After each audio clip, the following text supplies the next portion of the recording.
Good afternoon, it's Caroline Stevens, Seeking the Truth, and this is a part 2 of a 2-part series on Caroline Stevens and Mark Anthony Taylor, talking about Epstein and his chums, the latest, September 2019. Over to you, Mark. What do we know about Epstein in our part 2 of a 2-part series? Okay, let's continue looking at this Dubin chap who we was watching yesterday. Within a few hours, this is the 5th of September now, and more information has come out about Dubin. So let's look at those stories in depth.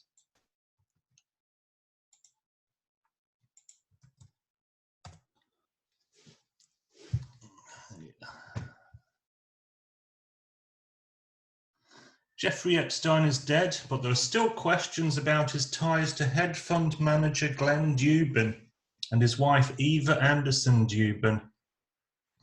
New reporting suggests the strange friendship was more tangled than previously known. This is a highly interesting article from Vanity Fair, and it's not really being reported on by the UK news, possibly because it refers to the American connections. When you say Vanity Fair Fair is both in the UK and US, is it not? So is this reported in the USA's version? I believe the Vanity Fair is a USA magazine with a following in Britain. So right, okay. It's been actually about 30 years since I actually ever bought a copy of Vanity Fair, and I've only ever bought one copy.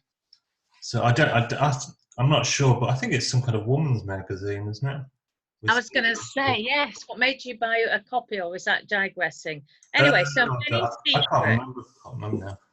Probably. Many secrets died with Jeffrey Epstein, the high society paedophile, philanthropist. Why do they say he's a philanthropist then? Seems to be a synonym for paedophile these days, doesn't it? Yeah, exactly. Yeah. So anyway, you've got this couple, Glen and Eva, and the latest releases from the Epstein trove have found that this Virginia Roberts has made allegations specifically against them. She's made allegations against the Dubin people. Against Dubin, yeah. If we well, let's note here that Epstein and Dubin had business ties, and it was Epstein who introduced Dubin to Jess Staley. Wow. Yeah. So he was a senior executive at JP Morgan, Staley was at the time, and then Dubin sells Highbridge Capital to JP Morgan, and Epstein takes a $15 million fee. So obviously the Staleys and Dubin and Epstein were all peas in a pod. Right. Now Dubin said he was 100% comfortable with Jeffrey Epstein around his children. And even after Epstein was convicted, Dubin stayed in contact with Epstein. So this Dubin, he seems to have a very, like Staley, he seems to be either a very poor judge of character, or basically his character was the same as Epstein. Well, perhaps there's a symbiotic relationship going on here. Yeah, exactly so. And Dubin's hedge fund has two managers, this Dan Zvern and Joseph Kusnan. Are they both Jewish as a matter of interest? They look it, yeah. Kusnan wrote in an email that there is a good rate of return on a modest investment associated with that hedge fund. So that suggests that, and this was in, I guess, 2008 to 2015. And we've had absolutely horrible rates of return on every financial instrument. So the question is, how does a hedge fund have a good rate of return on a modest investment in the middle of all these financial problems we've had? That's a fair point, actually. Now this is Virginia Giuffre, who's now known as Virginia Roberts. And this was recently a deposition, which is, I think that's a witness statement in British legalese is a deposition in American. Is that correct? Do you know? No, I don't know. Not come Yeah. across So I that. think it's their version of a witness statement. Where does that surname come from? Because Virginia, so this isn't Virginia Roberts then, Giuffre. No, that looks like a French name to me. Right, okay. But she changed the name to Roberts. And she said that Epstein's mistress, Ghislaine Maxwell, the first person that Maxwell told her to have sex with was Dubin, Glen Dubin. So this suggests that Dubin was one of the closest people to Epstein. So I would guess that he was the kingpin. And Maxwell tells this Virginia Roberts to also have sex with Dershowitz, who's a Harvard law professor, a US senator, the governor of New Mexico, and Jean-Luc Brunel, who's gone on the run. He's wanted by the French authorities for supplying Epstein with 3 12-year-old girls. It's truly sad when she says that my whole life revolved around just pleasing that couple. Yeah, that's horrible. And they say they had a Swedish au pair who had accompanied Epstein, and Epstein had described her as a personal assistant.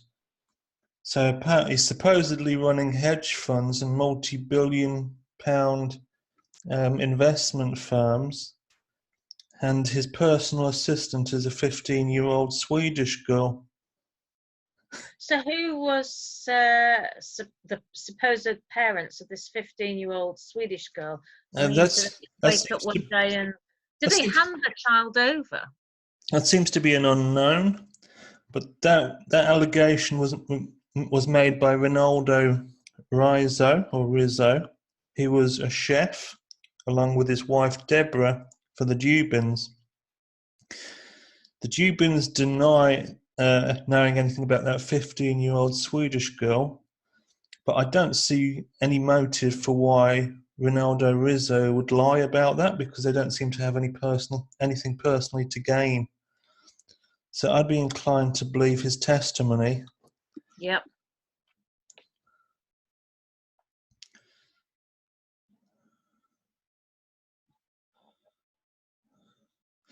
We also know that Dubin, from the flight records, flew on Epstein's jet.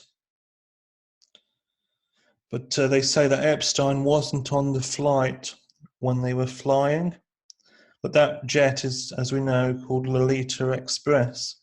So it came with a very young female crew for the passengers to abuse as they travelled.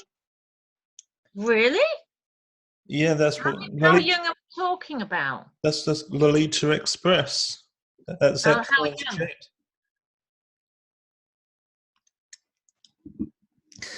And then the Dubins are also linked to Leslie Wexner, who is meant to have the man who basically started Epstein off on his career. And Wexner apparently had some kind of yacht that he wouldn't let anyone on except for the Dubins. I presume Epstein as well. But the captains of the ship, the yacht, were very surprised when the Dubins were allowed on. So these people seem like peas in a pod. Now let's just have a look at Glen Dubin. I was going to say, what is his background? All we know is that he's Jewish. Right, is Aries. Okay, co-founder of Highbridge Capital Management and a founding board member of the Robin Hood Foundation. And the latest edition, unsealed documents revealed connections between Dubin and Jeffrey Epstein. So not a very friendly Wikipedia page. Right, so he was born to a middle-class, He was born to a middle-class Jewish family in the Washington Heights section of Upper Manhattan. So, lots of dosh. Yeah. Oldest son of Harvey and Edith. His father, a Russian Jew, was a taxi driver. So, it seems to me then we're looking at Jewish Rothschild connections with the whole of the Epstein case. You know, Epstein's a Jew. Dubin is a Jew. You know, we understand that Prince Andrew is a Rothschild-connected child. Steve Pachenik, who's ex-CIA, maybe still CIA actually, who's Jewish himself, basically said that Epstein's ring was a Jewish Mossad operation. So there's no getting away from this, really. There's just too many Jewish connections for anyone really to deny that. Mm-hmm. So let's look at another article. Oh, in late 2000, JP Asset Management was there. I saw that. Anyway. So what was that? JP Asset Management was on. JP Morgan Asset Management. Yeah, as we said before, they bought a majority interest in Highbridge. And we know that Epstein got 15 million for that sale.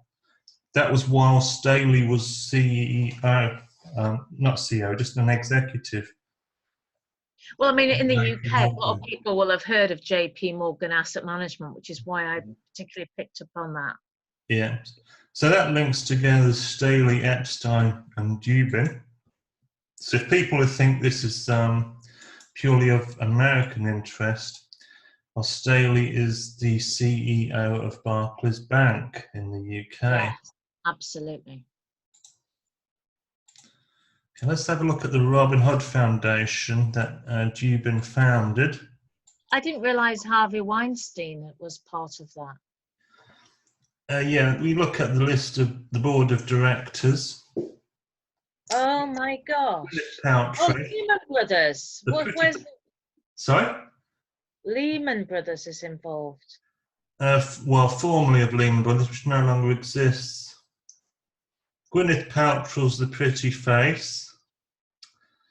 Then we have Lloyd Blankfein, who does God's work, manipulating markets. Harvey Weinstein.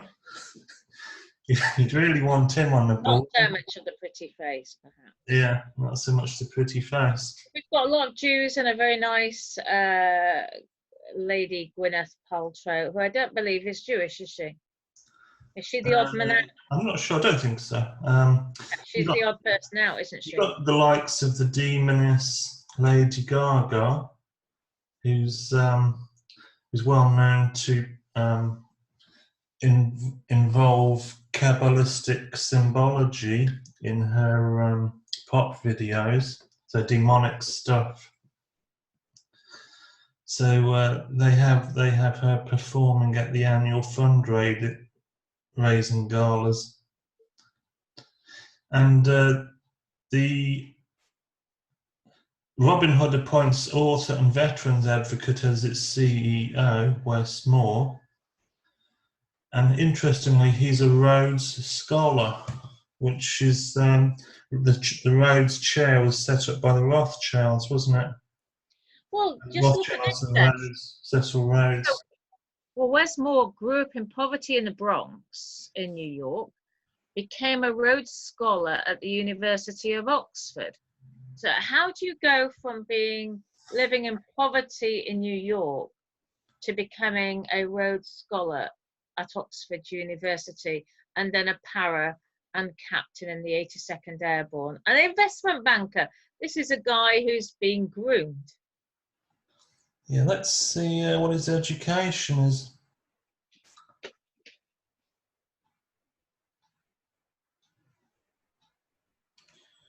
Okay, he studied international relations. Well, that's a kind of spook studies, isn't it? It's like George Soros stuff. Well, I think George Soros founded the international relations, wasn't it? Forum of International Relations. So it looks like he decided to be. He decided that he was going to be an insider, and they make him the head of this Robin Hood Foundation. And they say the seed capital, I think, came from George Soros with $50 million. Right. So I get the feeling that this thing was set up because you've got New York Wall Street that are ripping everyone off. And then you get black people in New York haven't got much money. So obviously there's going to be tensions between the blacks and Wall Street. So what these people do is actually buy off the community leaders for the black people by giving them something like $150 million a year. So that they basically pay this tithe, and then that makes sure that there's no flack from the black community towards Wall Street. I think that's what this is for. Okay. So it's a racial thing. But as we saw yesterday, they are funding Haiti refugees.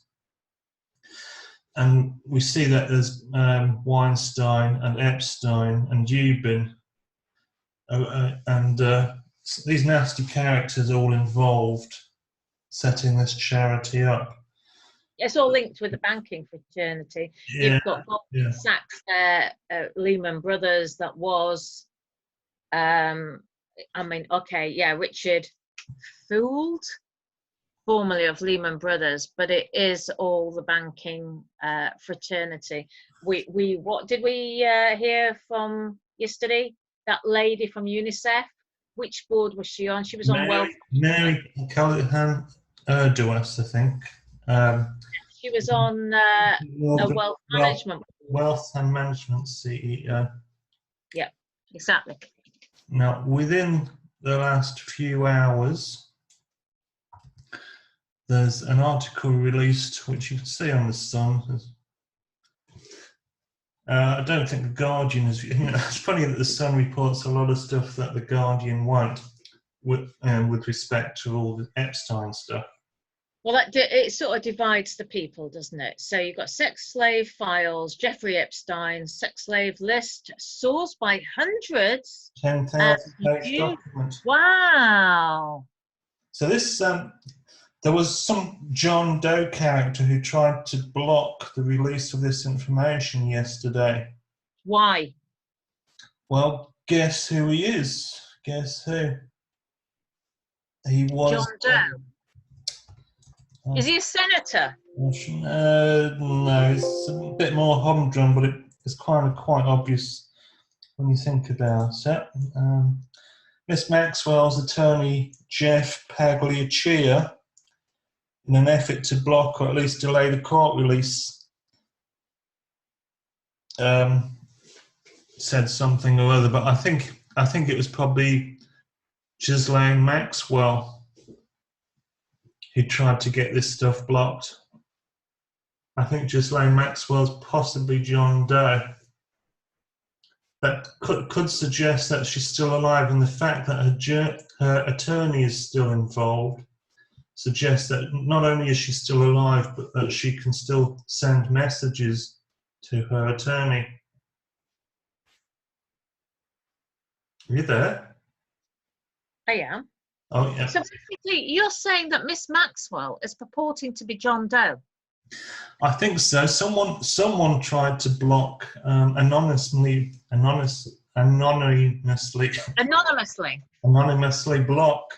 the release. You're going to have fun editing this show, aren't you? Sorry?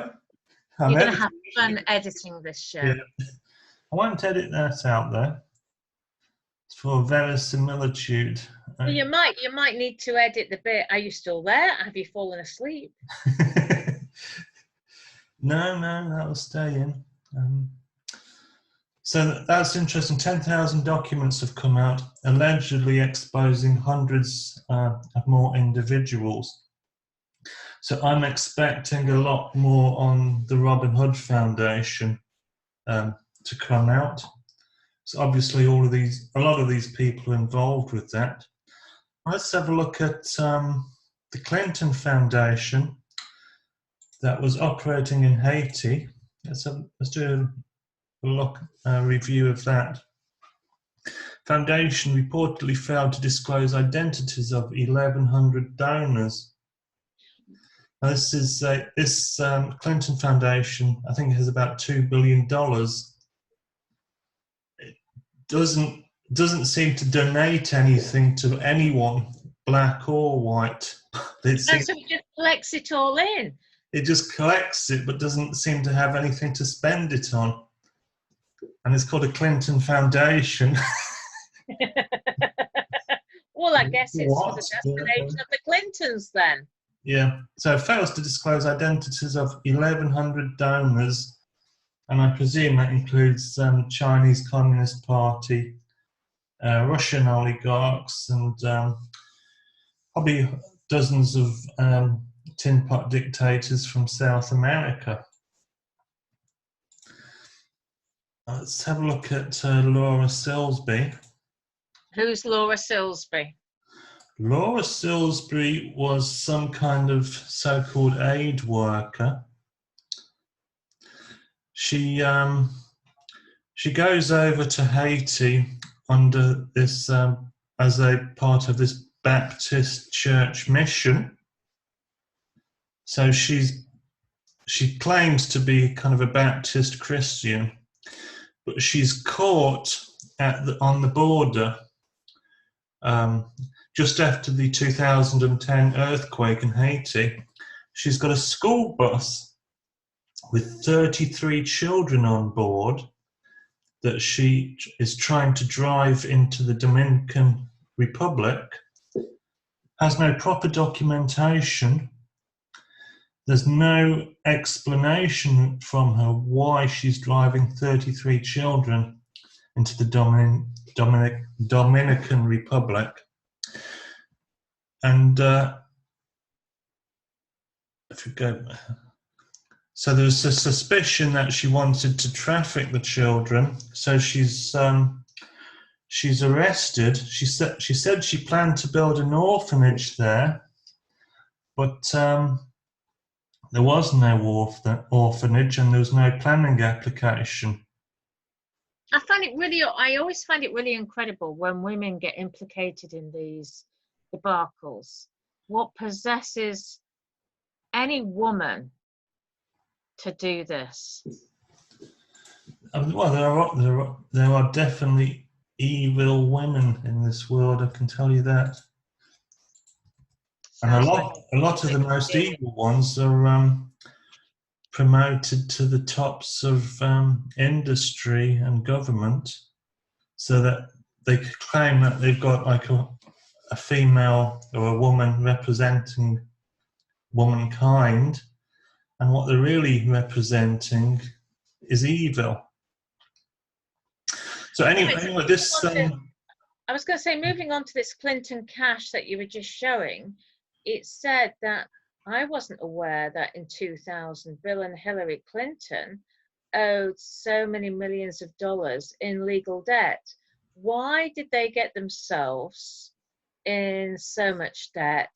What were they fighting over? It was all of Clinton's settlements, wasn't it, with all of those women he'd raped. There's about a dozen or 2 dozen women he'd raped. So rather than go to prison for 20 years, he basically gave each 20 million quid, or whatever it was.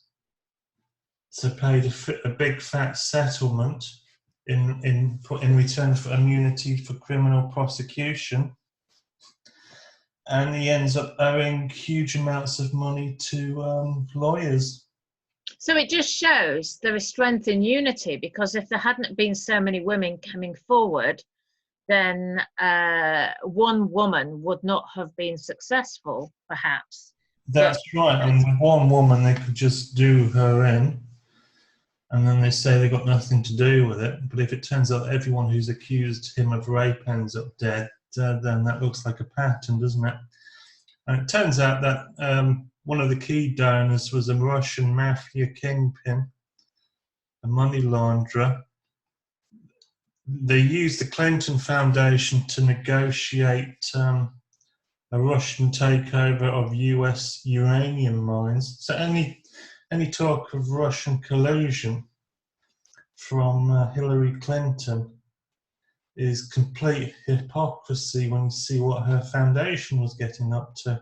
They were in bed with the Russian mafia.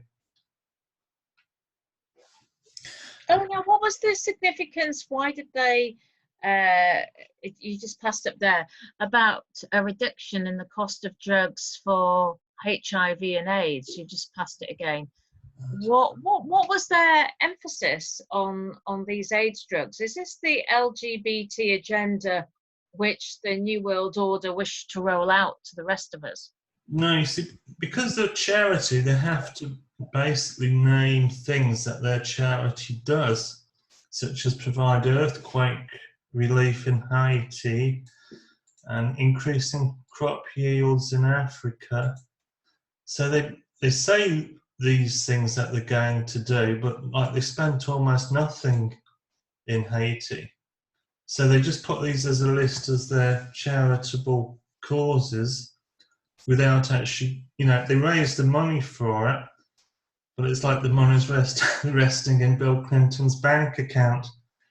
Okay, so it's like a wish list. When we've spent all the money on ourselves, if there's any left over, we might consider spending it on earthquake relief in Haiti in the future. Because there's bound to be another earthquake in Haiti, eh? Yeah, that will be and of course, if there is another earthquake, that would destroy anything that they could have built or any evidence that anything was built. So, like, they just wait for another earthquake and say, "Oh dear, that destroyed the hospital we built. It's just rubble." Yes, exactly. Okay, let's go back. I lost the thread on that, Salisbury.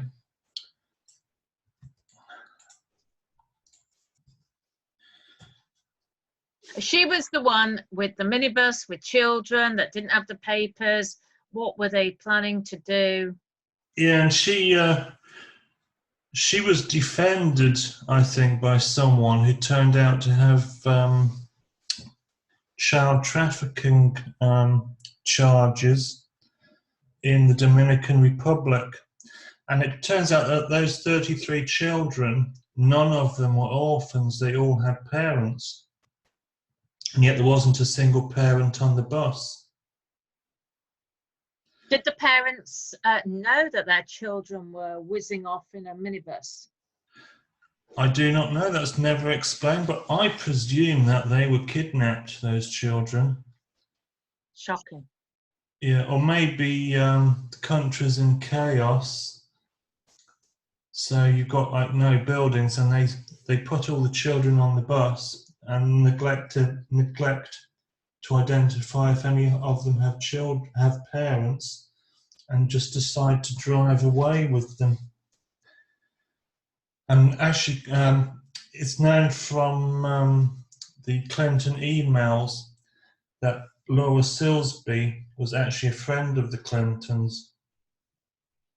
What a coincidence. Now, who was Joe Cox friendly with? No, she wasn't the Clintons, was it? It was the Obamas. I think she wanted to be a campaign manager for Obama or something like that, but I don't think it ever happened. Oh right, I didn't know that. Okay, I thought she was. It's something like that. I mean, they're kind of Obama supporters, but an Obama supporter is often someone who just wants to be trendy, or who just wants to.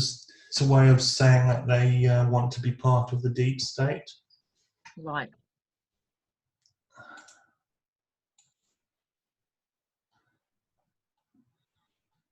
Okay, let's have a look at something the Clinton Foundation have built, which is the Clinton Library. So you might think, oh, a library that the public can use. How generous.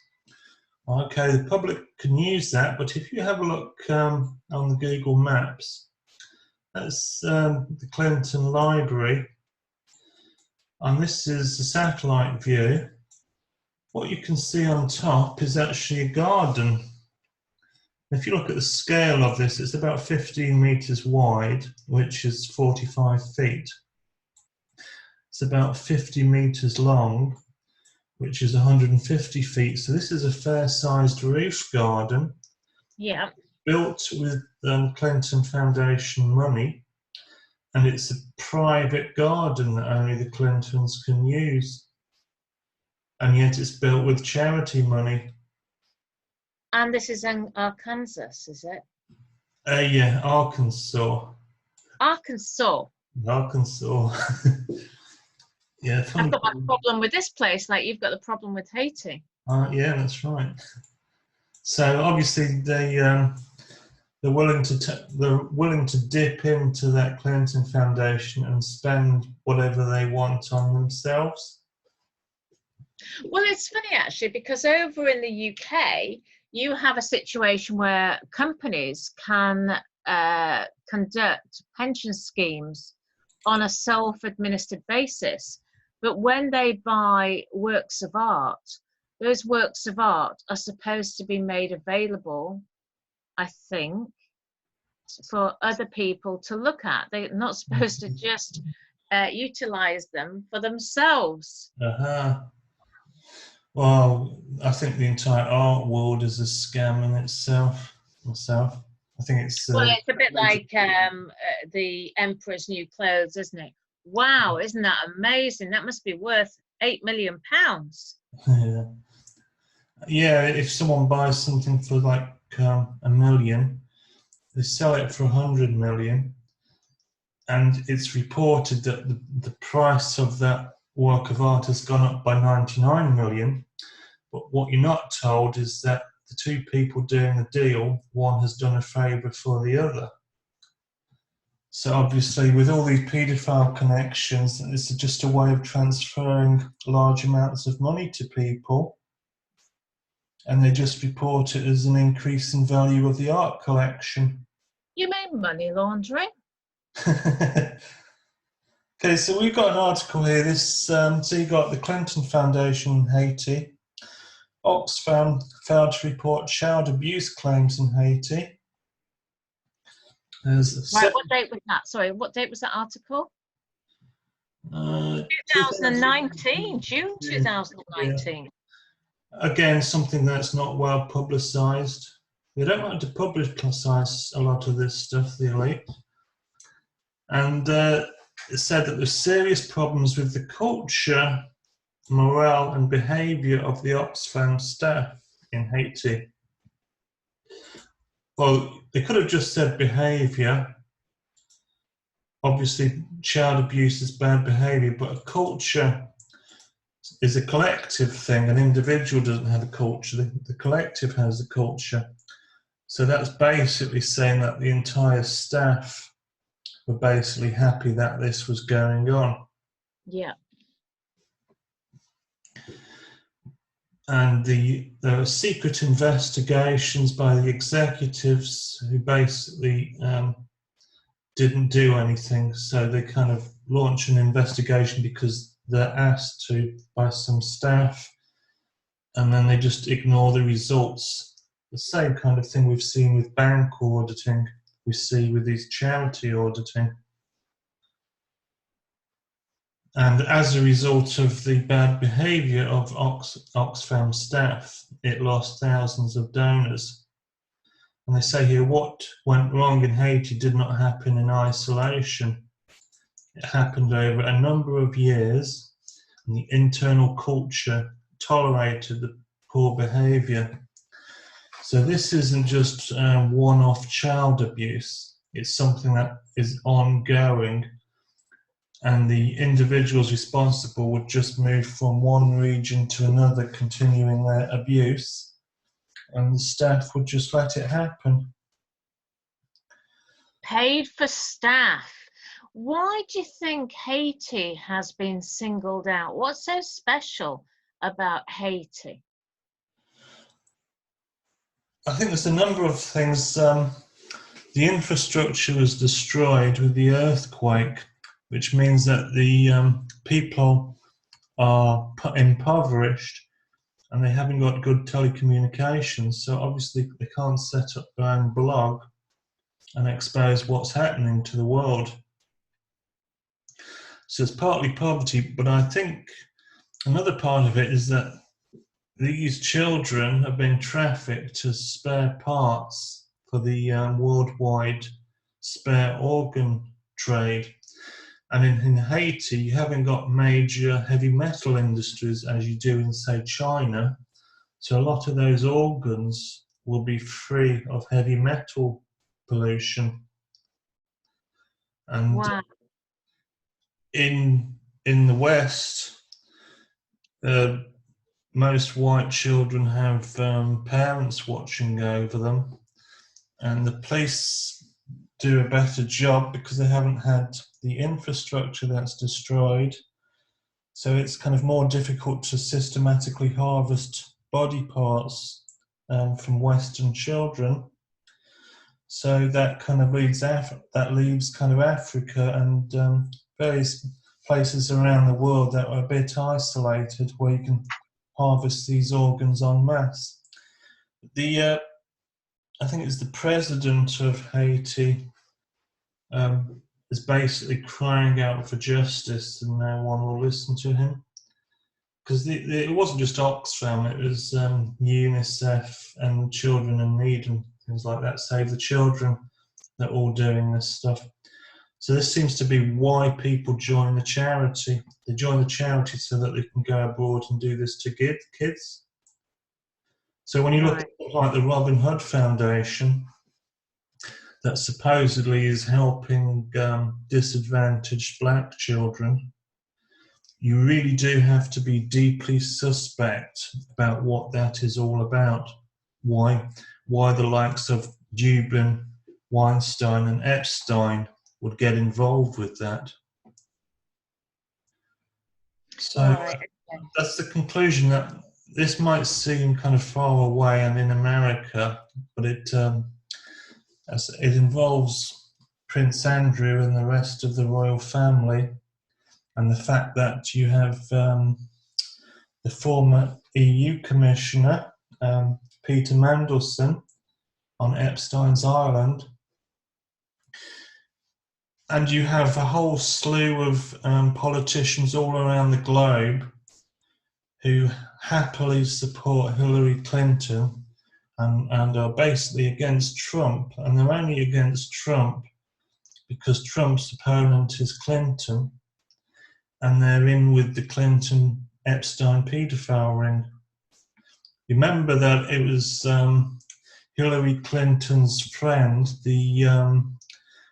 I think it was the chairman of the Democratic National Congress, who is John Podesta. Yeah. So let's have a look at this character. Most people wouldn't have been able to recognise him in the UK before 2016 or so. It was his emails that were leaked by Julian Assange that basically alluded to a child abuse ring involving Obama himself and the Clintons. And that's all referred to as Pizzagate, and there's been a concerted effort in the media to cover up Pizzagate because it goes directly to the Clinton administration. And anyone who's making massive donations into the Clinton Foundation is probably into that sort of thing too. So the entire media has been bought off. If we look at the kind of jobs remember John Wayne Gacy? He used to be a member of the Democrats, didn't he? I don't recognise his name. Was Podesta not married? Let's have a look at John Wayne Gacy. American serial killer. I think his name was something like Bobo the Clown. He used to entertain kids dressed up as a clown, and he used to strangle his victims and buried them under his house. There's 26 people dug up under his house, and he was Pogo the Clown, or Patches, and he was a fundraiser for the Democrats. I think there's a famous photo of him shaking someone's hand in the Democrats, someone famous, I can't remember who. But yeah, so this Podesta is involved with Walmart, British Petroleum, and Lockheed Martin. Wow. Well, I mean, Walmart, that's the parent company of Asda, isn't it? It's the biggest supermarket chain in the world, isn't it? Well, I was just over in Swindon today, and Asda's renamed itself as Walmart. Perhaps it should have kept it as Asda on the billboards. And we think of British Petroleum as British, when actually a very large fraction of it is owned by the American banks. So it's really a globally owned corporation. But the Podesta group's involved with that. So I think he's also involved with Google. Let's have a look. John Podesta, Google.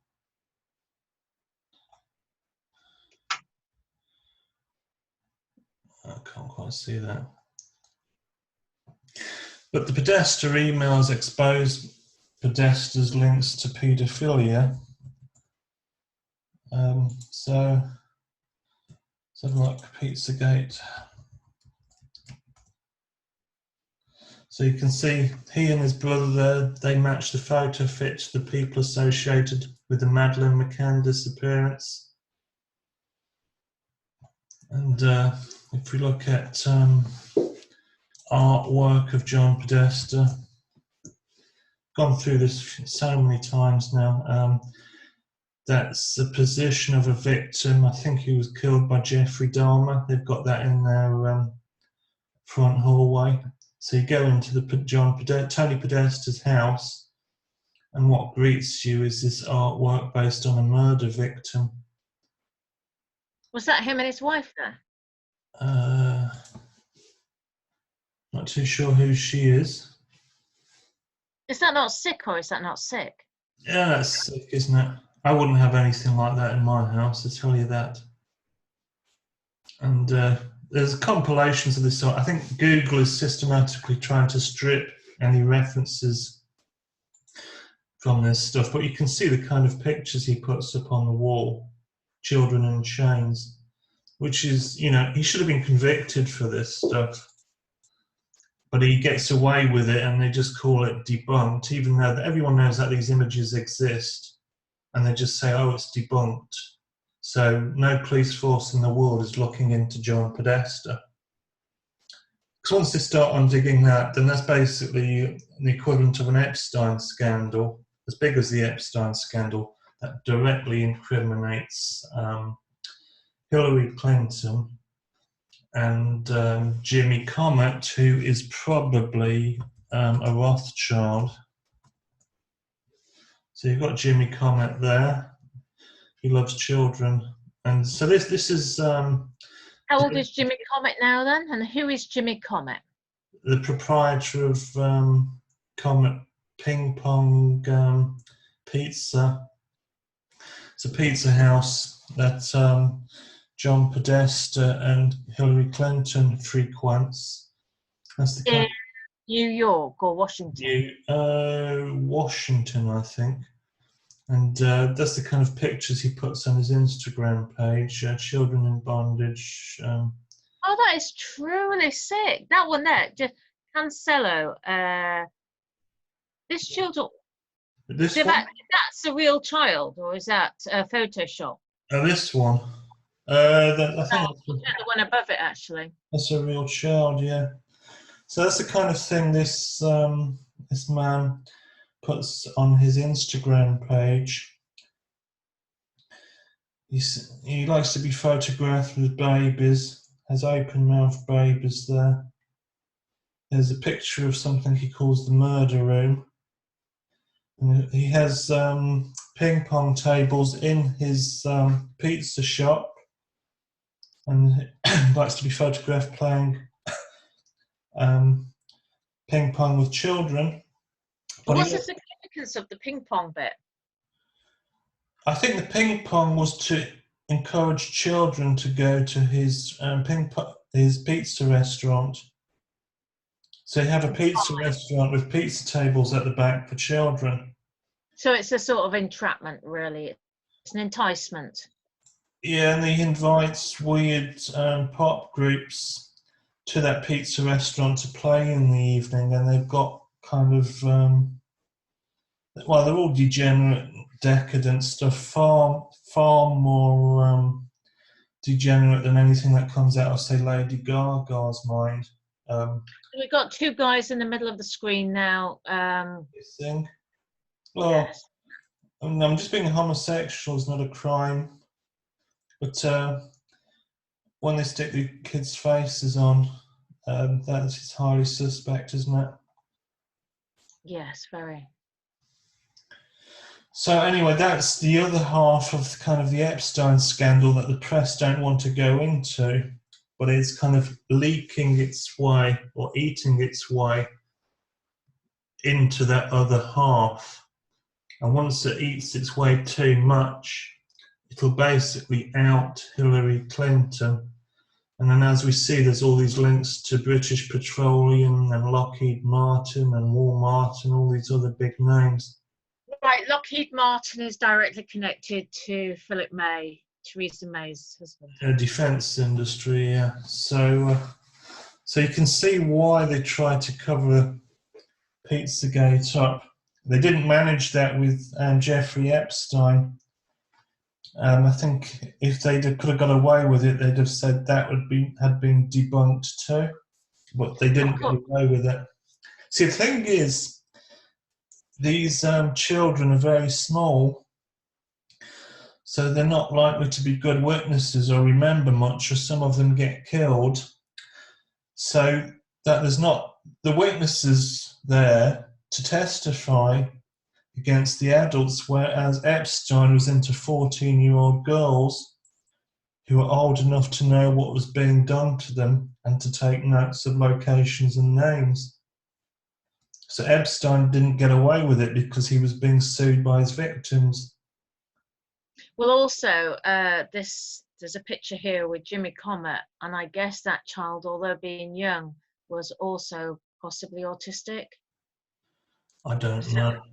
So again, if you they do tend to like autistic children because their witness statements are unreliable.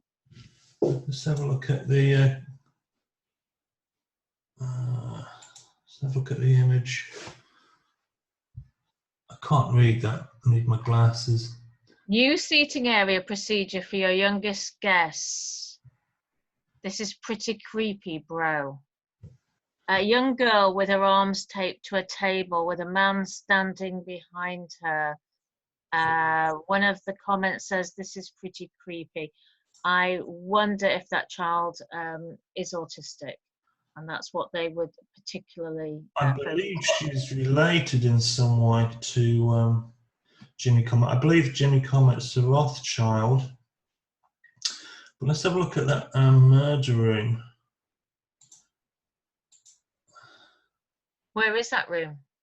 Oh, right. So that's the mind map. A spider. They've actually spider diagram. Yeah, they've actually blurred out some of the names and stuff. I think that's Jimmy Comet there. Yeah, so the New York Times decides to blur out the names. So we'll try and find an image of that murder room without New York Times getting its dabs all over it.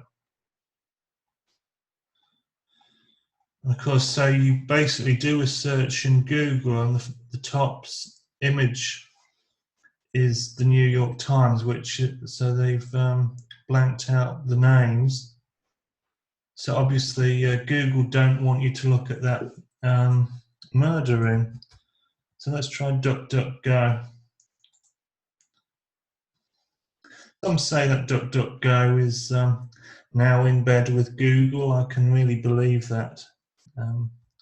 So Jimmy Comet, murder room. Some images. Why is a picture of Jimmy Savile on there? Yeah, it's not a particularly good image, so there's no, there we have one. Yeah, so the names are clear there.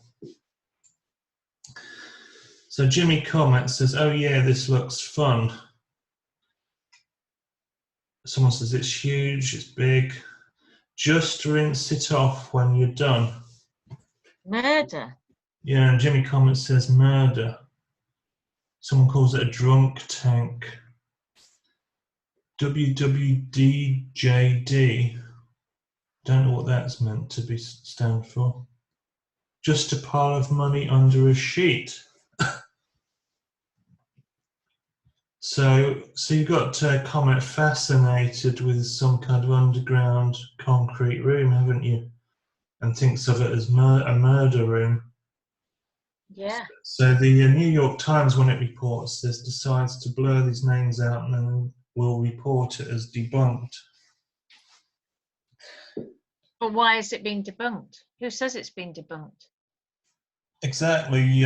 People just say it's debunked as if It's a fact. as if the truth crystallized out of the air to say it's debunked, so no court needs to look at it, no judge needs to rule on it, no police officer or detective needs to go to Comet Ping Pong and have a look around because someone said it was debunked. It's disgusting how easily they can control the narrative, and all the mainstream media will just parrot that it's been debunked without any kind of investigation, without any kind of judicial review. So they basically get away with rape and murder of children. That's truly shocking. Yeah. Oh, right, hang on. In 1966, Gacy accepted an offer from his father-in-law to manage 3 KFC restaurants in Waterloo. So he's been in the UK. Is that Waterloo, Iowa? Ah, right, okay. Yeah. There's Yeah, a Waterloo in Iowa. Gacy seems to be a kind of a John Podesta character of the 60s. I think he died in, so his last crimes were in 78. Right. So he seems to be a kind of John Podesta character. Let's have a look to see if he was a Democrat. He became a Democratic candidate. So he potentially he could have become a senator, couldn't he? And if he'd successfully have made it to a senator, then he could have probably got away with all of those murders. Well, just looking at, he said he'd clambered into a coffin of a deceased teenage male, embracing and caressing the body before experiencing a sense of shock. Wow. Not something that everybody would do when they were living in a mortuary. But this kind of character wouldn't be seen as someone to steer clear from if you got the mindset of Jimmy Savile. You know, Yeah, true. or the Podestas, they kind of see him as a kindred spirit. And sure enough, he joins the Democrat Party and stands as a candidate. And I'll leave. Well, I guess they had a lot of dirt on this guy at the time. Well, when they found, found that he raped, tortured, and murdered 33 teenage boys, what this tells us is that we have to look into these kind of allegations seriously, and these people are attracted to politics. They do try and get into politics at the top in order to get effective immunity. This is a warning from the 70s telling us, you people who live in the 21st century, watch out for this kind of individual again. It's no different today. So I think what happened is you've got a John Wayne Gacy type. Yeah. Not only was successful in the joining the Democratic Party, but he ends up as the chairman of the Democrats, and that's John Podesta. So this is a warning from history, and it hasn't been heeded, and the mainstream is covering it up, which is truly sick. Okay, so where do we tie this up? My throat is sore as hell, so I think we should end this now. Okay, so right. Mark, thank you so much for this amazing network and spider's web of deceit, paedophilia, and corruption in politics. Okay. So, Mark, perhaps we need to follow this up with a part 3 at some point. So, once again, thank you to doing all this hard work, because I could never have done this on my own.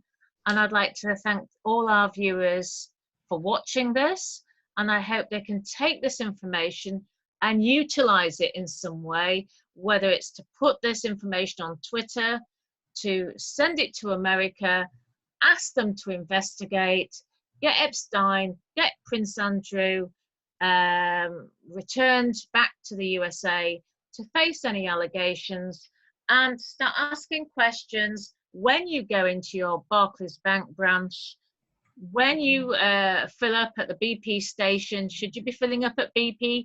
Is this now the opportune time to start boycotting certain transnational corporations? I leave it to our viewers to make up their own minds. It's not for me, it's just for me to make suggestions. If you want to take back control, you, the people, are sovereign, and the power is in your hands. Thank you so much for listening, and take care. And I look forward to interviewing Mark Anthony Taylor very shortly again. Thanks. Bye for now. Thank you, Caroline. My website's www.shireman.com. Thank you. Bye-bye, all. Bye, Mark. Thank you. See you later. Thanks for Bye. that, Caroline. Cool, Mark. Okay, good video. Yep. So just let me know when you've got another sort of meaty bit, and then we can start on